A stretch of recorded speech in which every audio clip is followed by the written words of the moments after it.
may carry the whispers of war, but the spirit of Pakistan shall not be moved. This nation was not born of fear. It was born of struggle, and it lives by struggle. In recent days, the government of India has unleashed a torrent of accusations following a heinous act in occupied Kashmir. Tourists were killed, blood was spilled, a tragedy by any measure. And yet, before the bodies had turned cold, New Delhi turned its wrath towards Islamabad, pointing fingers, tightening borders, and threatening consequences. Let me make this solemn declaration before the people of Pakistan and the world. Pakistan had no hand in that crime. We do not export terror. We are the victims of terrorism, Janabi Speaker. Terrorism is not just an attack on bodies. It is an attack on truth, on peace, and on civilization itself. And yet, what is terrorism? Is it merely the act of a deranged gunman or a bomb in a marketplace? No. It is the silence of the world when injustice reigns. It is the boot on the neck of the oppressed. It is the bulldozer that raises a home in the dark. And it is the curfew that lasts not hours but decades. India claims to fight terrorism. But let us ask, how can you fight terrorism while practicing state terrorism in Kashmir? You cannot condemn the bullet while you wield the baton. You cannot speak of law when you break it every day in the valley. And you cannot claim moral superiority when your hands are soiled with the tears of mothers, the screams of children, and the silence of dead men. Mr. Speaker, Pakistan has suffered from terrorism, foreign-sponsored, ideologically driven, and brutally indiscriminate. We have buried our soldiers and our school children. We have stood alone, bleeding, while the world averted its gaze. We have fought the menace not only with arms, but with ideas, with education, with economic reform, and with unity. And so, I say this to India and the world. Terrorism cannot be defeated by tanks alone. It must be defeated by justice. Terrorism cannot be uprooted by bullets. It must be disarmed by hope. And terrorism cannot be eliminated by demonizing nations. It must be defeated by addressing the grievances that give it birth. Do you wish to end the violence in Kashmir? Then let the people speak. Let there be a plebiscite, not persecution. Let there be ballots, not bulldozers. Let there be autonomy, not annexation. That is the only path to peace. No lie, no bullet, no ban will bury the truth. Kashmir is not India's territory. It is a promise broken, a wound festering, and a people waiting.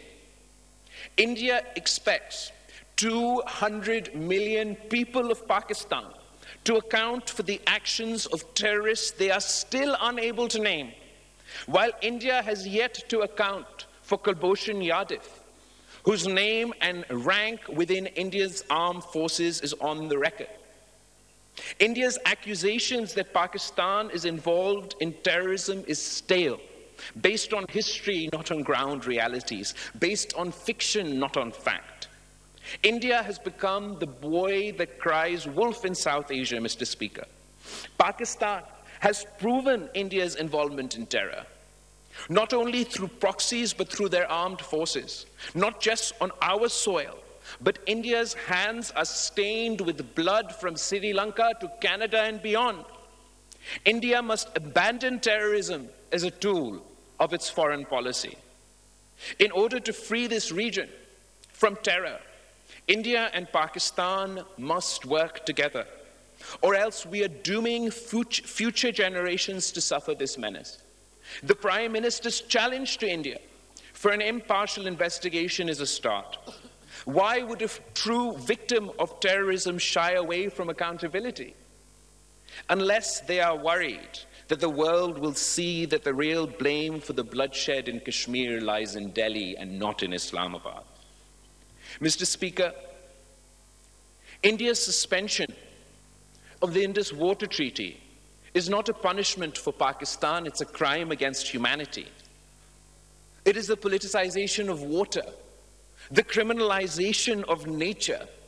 What madness is this? That you would threaten the food and livelihood of millions for a grievance that lies within your own borders. And let us not forget what flows through these waters. The Indus is not just a river.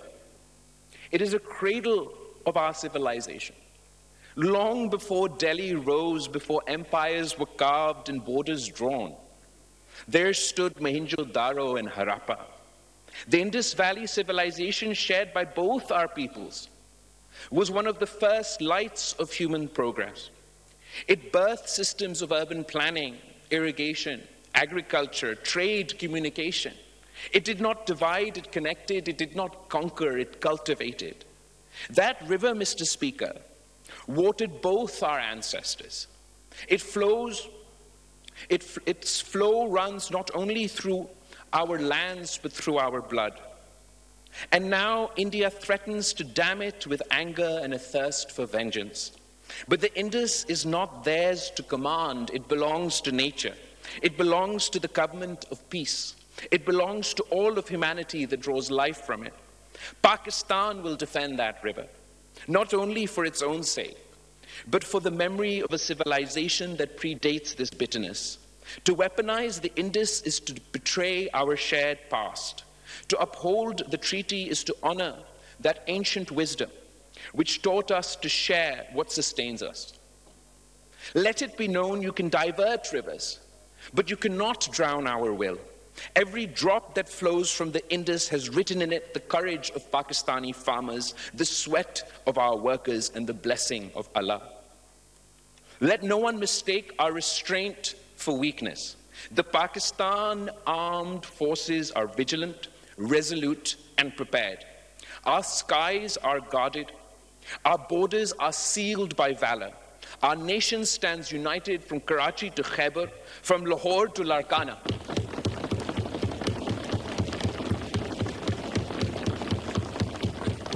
The sword we yield is only drawn when peace is threatened, but when drawn, it does not miss. And to the people of Pakistan, I say, this is not a time for despair. It is a time for resolve. We have faced darkness before, and we have emerged into the dawn. Our enemies hope to fracture us, but we must stand as one, civilian and soldier, worker and scholar, Muslim and non-Muslim, Sindhi, Punjabi, Baloch, Pashtun. We are Pakistan, a single heartbeat, a single cause.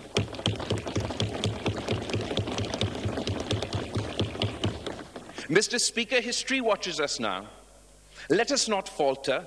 Let us remind the world that Pakistan is not a footnote in South Asia, it is its conscience. We are not the accused, we are the aggrieved. And yet, we do not seek revenge. We seek recognition. Recognition of Kashmir's right to self-determination. Recognition of our sovereignty. And recognition that peace must be earned through dignity, not dictated through fear. If India wishes to walk the path of peace, let them come with open hands, not clenched fists. Let them bring facts, not fabrication. Let us sit as neighbors and speak the truth. And if they do not, if they continue to howl in anger and march in madness, then let them remember the people of Pakistan are not made to kneel. The people of Pakistan have the resolve to fight not because we love conflict, but because we love freedom. It is better we die fighting than live under the yoke of oppression. However, this is not the destiny we seek for the heirs of the Indus Valley civilization.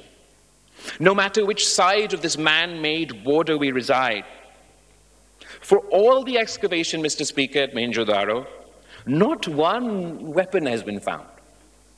How is it that we have departed so far from our roots that the very same Indus Valley is now the most armed region on earth?